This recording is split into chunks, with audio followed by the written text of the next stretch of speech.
Seminole Sidelines, happy Monday from the Osceola staff to you. Hope you had a great weekend. And for the Florida State baseball team, it was a really, really fun and great weekend. Here for the Osceola Seminole Sidelines, here with senior writer Curt Weiler, Nick Carlisle. I'm Bob Ferrante. We've had some fun. We've had some fun covering this Florida State baseball team in 2024. A big difference from a year ago. We'll get into that as well as other storylines. Seminoles are on to the CWS in Omaha. We will cover Florida State Super Regional win over UConn, talk about some of the star players, James Tibbs, Jamie Arnold, Connor Whitaker coming out of nowhere. So more on that coming up in a few minutes. But first, hey, we're getting close to the start of football camp. Believe it or not, it's next month. Football camp will open at Florida State because the Seminoles have a Week 0 game against Georgia Tech in Ireland. We thank our friends with Anthony Travel for sponsoring Seminole Sidelines. Here's a quick preview of the Florida State game in Dublin with Georgia Tech. At Aviva Stadium in Dublin, the home of the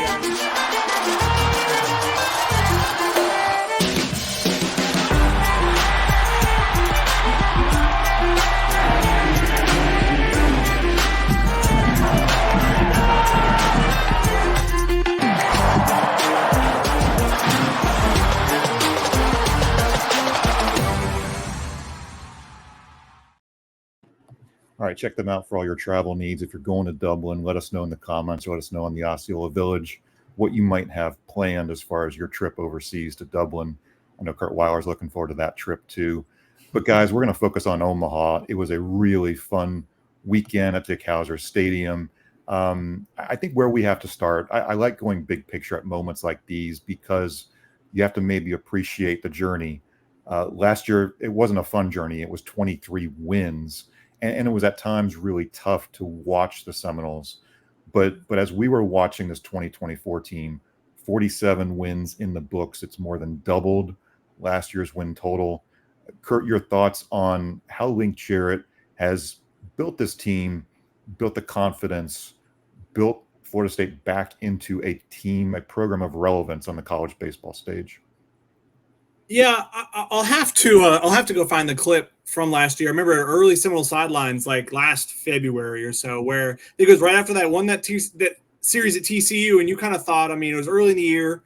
You're like, is this going to be a 1 year turnaround? Are they going to be kind of that good right away? And obviously that team got derailed. I think there's a pretty crazy stretch where I want to say they lost like 19 games in a 20-game stretch. Like it was a tough watch. I mean, I think that's the fact of the matter. But Link Jarrett definitely saw the vision. And I think, I mean, last offseason playing out how it did and getting the fast start on the portal was a big deal because I think the roster needed a lot of attention. I mean, he brought in 26 newcomers, and how many of those newcomers, be they transfers, be they JUCO additions, the occasional freshmen, more on the pitching staff than in the lineup, but have played their parts perfectly. I mean, it's been something to witness how quickly things have gotten going in the right direction, and it's fitting what here we are about 4 months after the death of Mike Martin Sr., the FSU legend, that Florida State's headed back to the place that he took them so often.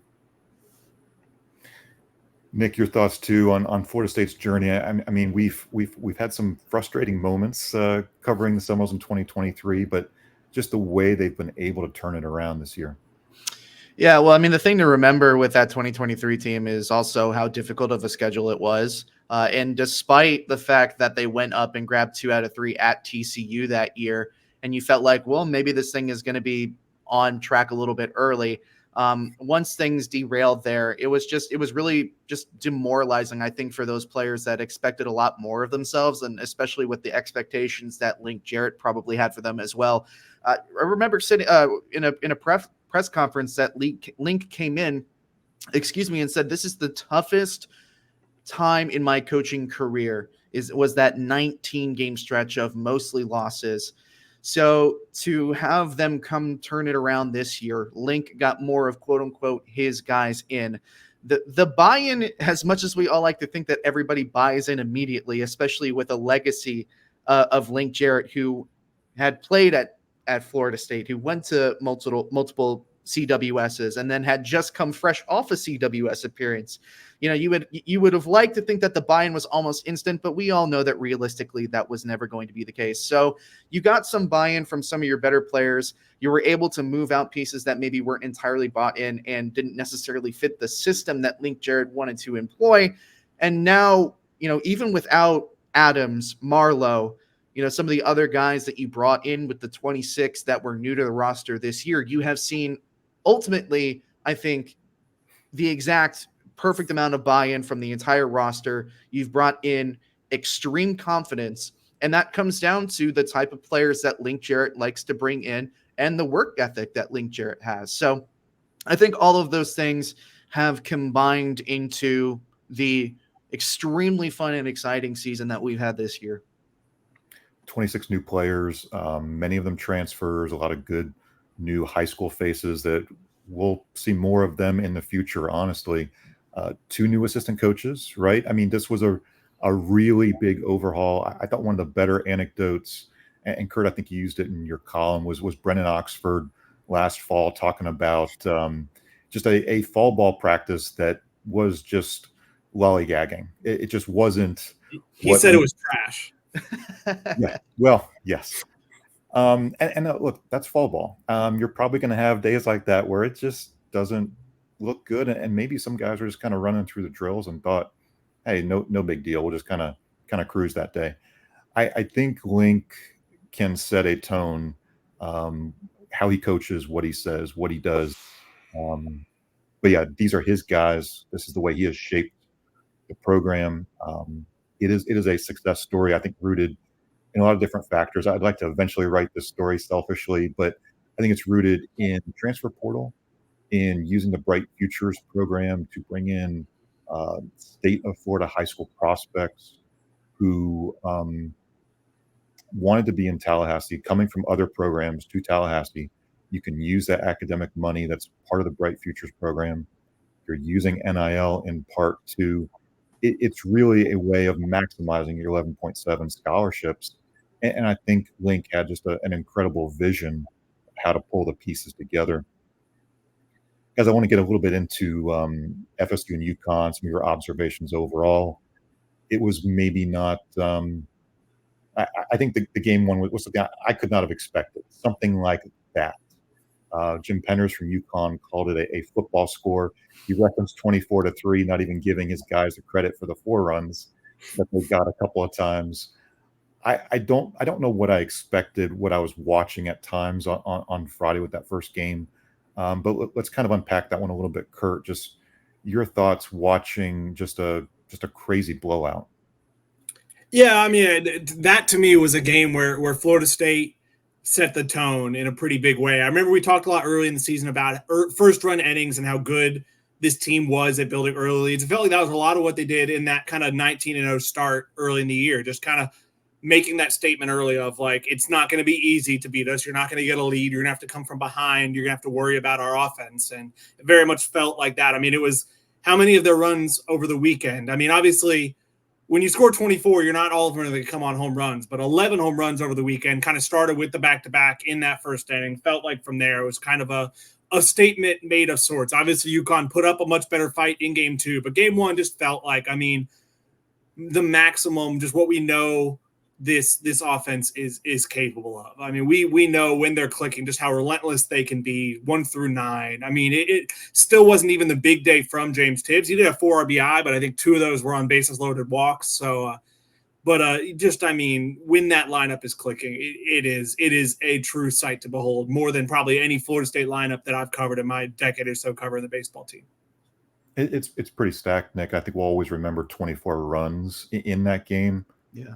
Carson Dorsey was pretty good too. It wasn't game 1 of the regional good, but it was pretty darn good, right? No, he did his job. If you're Link Jarrett in that moment, I'm sure you're definitely hoping for a repeat performance, right? But you're comfortable going in there thinking that Dorsey's going to be able to do his job, and he did do his job. He was able to get ahead in the count. He was a little bit shaky around the strike zone earlier on. If you remembered, he settled in a little bit more as the game went on, but it's kind of hard to blow a 12-run lead So that certainly helps when you're Dorsey, and he certainly did his job. Yeah, I don't really know what I was personally expecting going into that first Super Regional game, but that blowout was really not anywhere close to what I thought it was going to be. I felt like it was going to be much tighter. And let's be honest, Florida State came out and punched him in the mouth. And once Jim Penders had to go into his bullpen and use some arms that haven't really gotten a lot of action this year, a lot of meaningful action, that's when the runs kind of snowballed. And baseball is a blowout, but only to a point. At a certain point, it becomes redundant, right? So those extra runs that came on later from arms that really had no business being in that game, because Penders was going to be saving his arms for that Saturday game. But no, absolutely, Dorsey did his job. The rest of the Seminoles more than definitely did their job, and they were able to clinch it in game 2. I wonder if Penders would admit that the mercy rule might have helped him a little bit.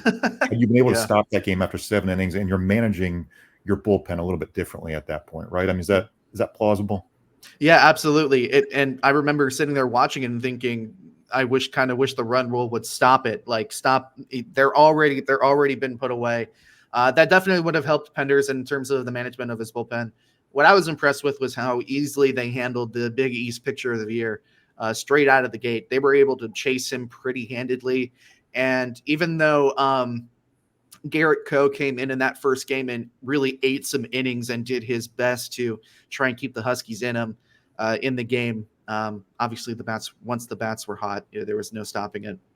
Yeah, I think the mistake pitches get punished more against the Florida State. Nothing against the Big East. I think I've heard they were the 7th ranked RPI conference, not a bad conference, but there is a notable difference. I mean, just look at the fact that all 8 teams in Omaha are SEC or ACC. Whoever wins that game tonight between NC State and Georgia. I mean, there is a step up and I felt like he wasn't his sharpest. And when you miss pitches up in particular, that's dangerous against a lineup like Florida State's. And you saw that really with, I think, both those 2 starters they used in that first game. So let's move on to game 2. And I think this has been another storyline for Florida State, is just their resolve, their fight in some of these tougher, close contests. And this was one, Saturday's game when you look back on it. Obviously 10-8, 1 in 12 innings. And I think we'll remember James Tibbs because it's hard to forget 5 for 6 RBI, 3 runs scored. There's a lot of production up and down that lineup when you have 10 runs and 16 hits. I don't quite know in too many postseason settings if we've seen something that special from a James Tibbs in his likely last game at Dick Howser Stadium, unless he unfathomably decides to come back and he's a first-round draft projection, right? Have you guys seen something like that, whether it's a Florida State baseball player or is it just, hey, in the moment, appreciate that because it is what it was? Offensively, I can't really think of anything that comes to mind. Defensively, I think I can't remember if it was Drew Parrish or Tyler Holton, one of those two, that pitching performance that he had in the postseason, it might have been 2019. It might have been during the final run. But I think what he did in Omaha was impressive. And that's obviously a performance that we remember. But offensively, Curt, I can't really think of anything that comes to mind quite like a 3 home run performance in arguably the most important game of the season. No, I mean, I think that's 100% too. I think, Bob, we can say last because I think FSU put out a video of him pregame where he was kind of like, my last time at Hauser. I think it is like it's happening. I mean, he's going to be a top. It seems like make a lot of money. Top half of the first round, maybe even and borderline top 10 pick. Which congratulations to him. He made himself a lot of money this year. But no, I mean, it's the stuff of movies. That's kind of the story I wrote after. I mean, it is that type of almost unbelievable performance where you're almost just I mean, that's not real. And I mean, we talked on our show last Monday about, knowing that he was going to bounce back. He's not a guy who stays cold long. And then, I think in the 2 games, he had 7 hits. He had career highs in homers, in hits, and in RBI in his last game at Hauser. Including the game-winning homer. And I think there was definitely something fitting that it was him and Connor Whitaker sitting up there on the podium with Link Jarrett, because those are 2 important guys last year who bought in and came back and really paved the way throughout the season, but on Saturday in a big way to get Florida State back to Omaha. As we were watching the press conference with Link, and he started to really appreciate both guys. And again, it was Tibbs to the left, it was Connor to the right, and you could tell it was appreciation for the moment, not what they had done on that specific afternoon. But then there was a moment where I think Link went down that road and he said, this thing could have gone the other way. And it was an immediate acknowledgement of what Connor did as far as going 3.2 innings because he needed to.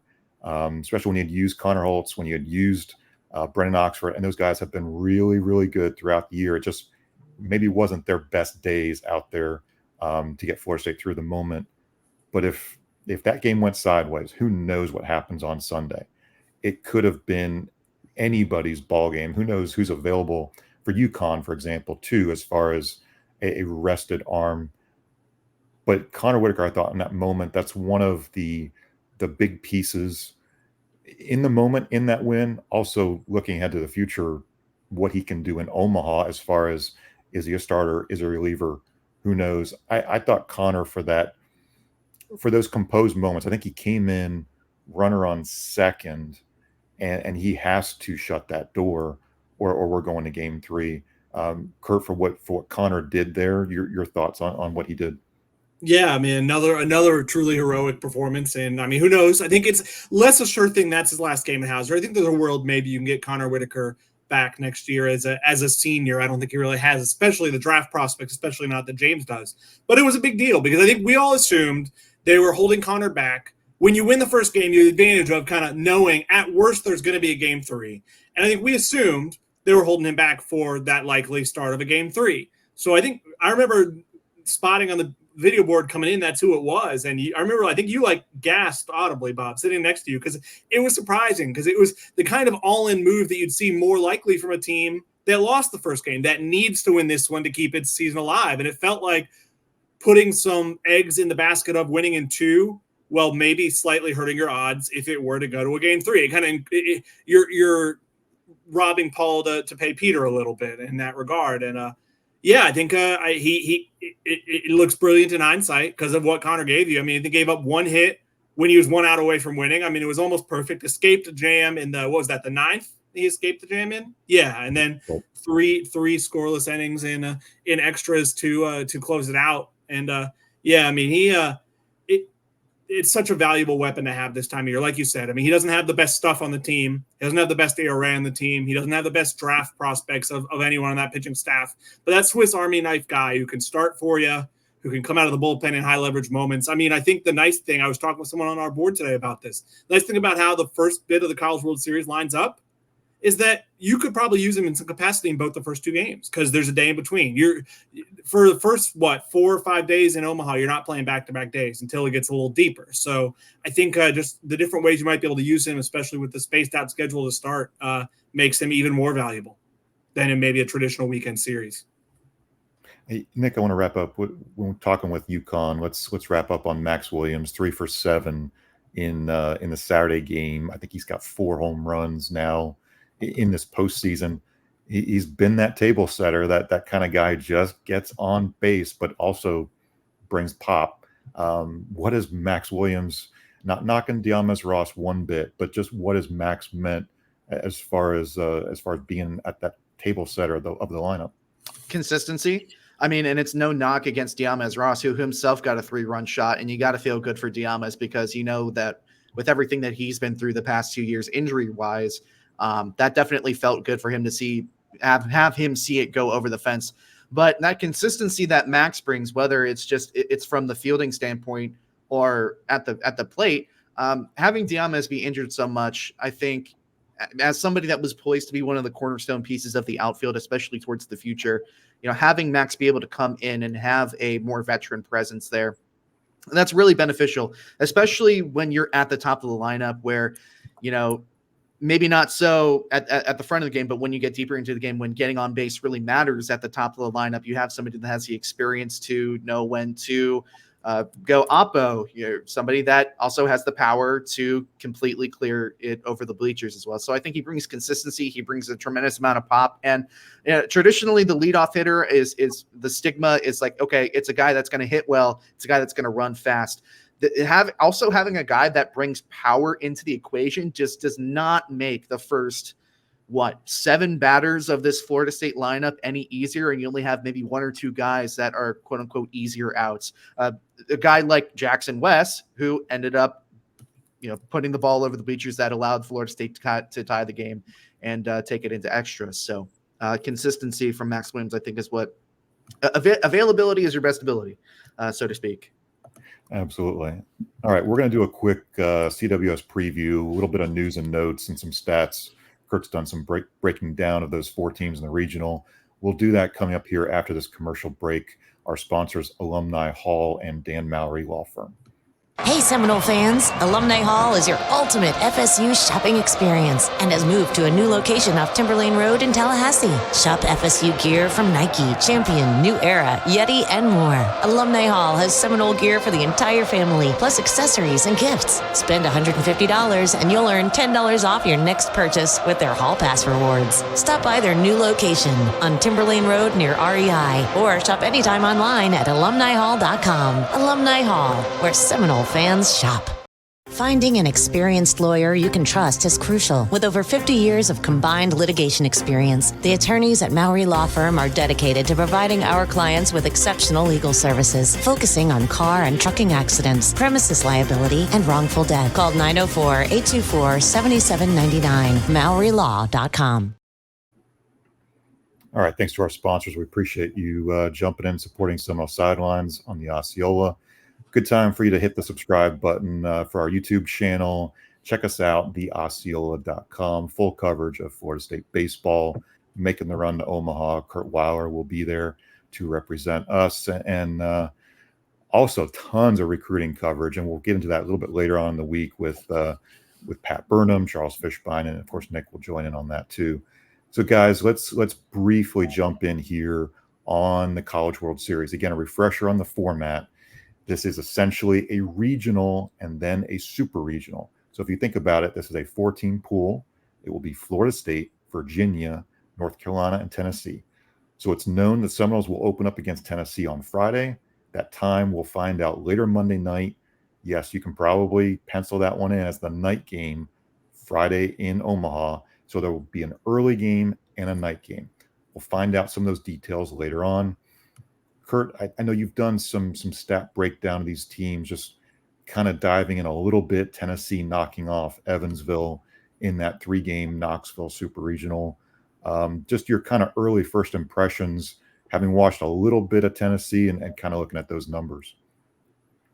Yeah, I mean, it's an impressive offense. It's an impressive team all around. You don't get to the number one. I mean, this is their second time being the number one overall seed in the last 3 years. You don't get that without being a remarkably impressive team. I mean, we've been a little in awe of Florida State's power. Florida State has 123 homers this year. Tennessee has 173. I mean, it is they lead the country, and it's not close. I will say I don't know specifics of their ballpark. Maybe are they a Wake Forest or a Clemson that has a smaller ballpark maybe than Hauser? I'm not sure.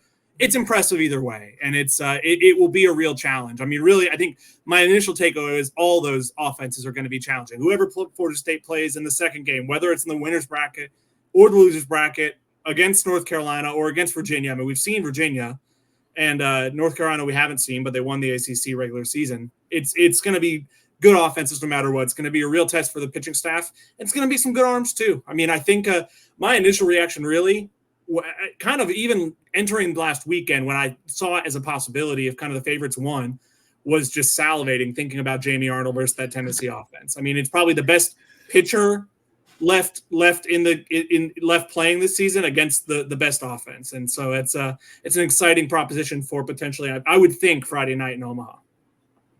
And it seems like you have to win game one, not just because it's Jamie Arnold and maybe there's a little bit of a drop off between Jamie and Carson. It just seems like the roadmap for teams to be successful in Omaha is get that first W. And then honestly, the teams that get the second W, I think you even get a second off day Yep. built in. So, I mean, there are built-in advantages if you win in Omaha. So that's the goal. But in the short term, it go ahead. Yeah. And it's noteworthy. I mean, I might not be breaking news to a lot of people. Winning that first game is not something Florida State's done a ton in its recent. I think I looked it up the other night, and I think they've only won the opening game 2 of the last 9 times. They did the last time. Remember that 1-0 game against Arkansas in 2019, where J.C. Flowers scored the go-ahead run and then ran down to the bullpen to start warming up to close the game. But yeah, I mean, it's not really been their track record, and it won't be easy. I mean, Tennessee is an extremely talented team, but yeah, I think. It's hard enough, and I don't think we thought this Florida State team was kind of built to come out of a loser's bracket, even in a regional necessarily, where if they had lost one of those first 2 in a regional, it would have been hard for them to get out. Doing that, I mean, if they were to lose the first one, you'd have to win 4 straight games against Tennessee, North Carolina, or Virginia, some combination of them. I mean, it feels nearly impossible. So, yeah, I think with the state of this staff, it feels like really winning the first 2 is the only realistic path through to the championship series for Florida State. But I'm not going to say they're not capable of it. I mean, I think especially if you win that opener, the Carson Dorsey we've seen, now the challenge is Carson Dorsey at home and Carson Dorsey away from home has kind of been 2 different pitchers this year. And so that's a real challenge for assuming he's the game 2 starter. But you can't discount that maybe he found something the last 2 weeks. And I mean, I think you feel good about Florida State's offense, and you feel good about your 2 starting pitchers, and you feel good about a few bullpen arms. So I think I'm not going to say they're incapable of it, but I'm going to say it's going to be tough. And it's an ACC SEC showcase, right? Yep. I mean, this is a national sport, but it's become less Pac-12 centric, I think, through the decades. Even though Oregon State had a great run there, there's been a lot of Big 12 success. Yep. I don't know if there's a great why the ACC and the SEC have SEC because of money, yes, and that's maybe the easy button answer. You guys have a feel, and maybe as we wrap up, we're 26 minutes in or so, we'll just kind of hit on a couple of national broad storylines, but you guys have thoughts on why the ACC and SEC have become the dominant conferences? It feels like the conference is most committed to it, right? I mean, I think when you think college baseball atmosphere, I think talent, there's some of it like football, but I mean, there's also talent in California. There's also talent in Arizona. There's also some talent in the Northeast in some places. It exists, but it just feels like where I mean, when you think about college baseball, you think about schools in those conferences, I would say almost exclusively. I mean, I think USC has the most national titles. I was looking some of this stuff up, but they haven't won one I think they've only won one in the last 45 years. I mean, it's the sport has changed, but it definitely feels like, I mean, the place to be is in those 2 conferences. And I think, frankly, that's part of frankly, I think that would be the biggest drawback if it ended up being the Big Ten for the Florida State long term. Just it would change. I mean, not to say they couldn't be successful in the Big Ten, but they would have to kind of adjust how you're grading, how they're doing, just because of the competition they'd be playing. Yeah. Nick, you have any thoughts to add there, or want to wrap this up? No, I mean, not really anything extra to add. I think also, I mean, demographically, it helps. The Southeast primarily is where you're going to, obviously, California is going to have a hotbed of talent, but kind of like football in the sense that there's a lot of talent in the Southeast. There's a lot of, and I think there's definitely more diverse talent. There's more parity there, where you can find guys like a Marco Dingus that go to a TCC. I mean, hell, a good chunk of the UConn team that Florida State just beat were made up of Division III athletes. So there's definitely a lot more room for more athletes to shine in a sport that is very up and down. But if you get hot, you get hot. And if you get cold, you get cold, and so on and so forth. So there's more parity there, all up and down. And I think it's a gentle nod, but baseball is definitely the sport that I think a good portion of the ACC teams care about. Obviously, you have your UNC and your Duke and all that. They're going to be heavily involved in basketball, but obviously, baseball has also been a relatively consistent thing for a lot of those schools too, in the Bible Belt and the Carolinas and all that. So I think parity in terms of players. I also think just geographically it helps that way. Nobody likes playing baseball when it's 45 degrees outside up north, So yeah, but other than that, no, I pretty much agree with Curt. Well, we saw a great weekend of baseball. I think we've got some great weekends ahead of us. Omaha, Florida State will be out there Friday, probably the night game. Again, we'll find out. You can check out the Osceola.com later tonight. We'll have that full schedule when the NCAA makes it available. Again, we'll have coverage throughout the week leading up. Florida State stories as they are preparing to play Tennessee and to play in that pool. Curt Weiler's got a column on Link Jarrett and this turnaround. We've got some stories between James Tibbs, Connor Whitaker, the stat breakdowns. We'll have lots of really good coverage for you on the Osceola.com. Check that out. And of course, throughout we'll see. We'll be there for the long term. As long as Florida State's winning, Curt will be out there covering them. And it's shaping up to be a fun little ACC SEC challenge out there. So again, for writer Nick Carlisle, senior writer Curt Weiler, I'm editor Bob Ferrante. Thanks for watching the Osceola Seminole Sidelines. We'll see you next time.